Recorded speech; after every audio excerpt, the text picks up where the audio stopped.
మన కాజు carrot barfi ready అయిపోయింది. ఒక 10 నిమిషాల పాటు నేను రెస్ట్ చేసుకున్నాను. మీరు కావాలంటే కాస్త ఫ్రిడ్జ్లో పెట్టుకోండి, కొంచెం ఫాస్ట్గా అవ్వాలి అంటే.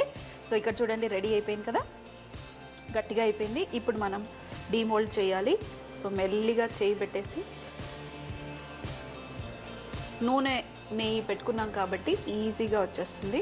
వావ్, ఎందుకు డ్రై ఫ్రూట్స్ కింద వేసుకున్నామో ఇప్పుడు అర్థమైందా?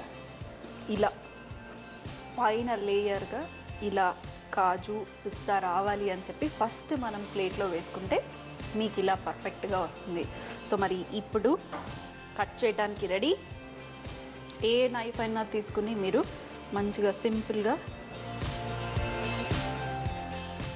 నైఫ్కి అంటుకుంటుంది అనుకోండి, అంటుకోదు. ఒకవేళ అంటుకుంటే కొంచెం అంత నెయ్యి కానీ లేదంటే మీరు నూనె కానీ రుద్దేశారనుకోండి, ఈజీగా కట్ అయిపోతుంది. కట్ చేసేసాను.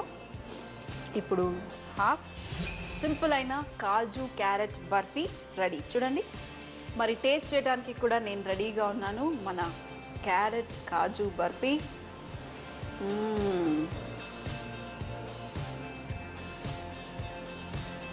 వావ్, చాలా బాగుంది. మరీ ఎక్కువ స్వీట్ లేదు. మనం షుగర్ తగినంత వేసుకున్నా కూడా కాజు పొడి వేసుకున్నాం కాబట్టి ఎలాగైనా మీరు తింటారు కదండి. కాజు బర్ఫీ తిన్నప్పుడు మనకి కాజు బర్ఫీ అంత స్వీట్గా అనిపించదు. సేమ్ అలాగే ఉంది ఇది కూడా.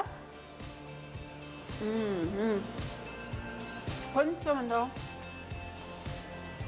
ఆ చూయి టెక్స్చర్, కాజు బర్ఫీ కూడా అలాగే ఉంటుంది కదా. ఇందులో క్యారెట్ వేసుకున్నాం కాబట్టి కొంచెం అంత ఆ నమ్లే టెక్స్చర్ చాలా బాగుంది, చాలా రిచ్. ఎందుకంటే కాజు వేసుకున్నాం, అలాగే కోవా వేసుకున్నాము.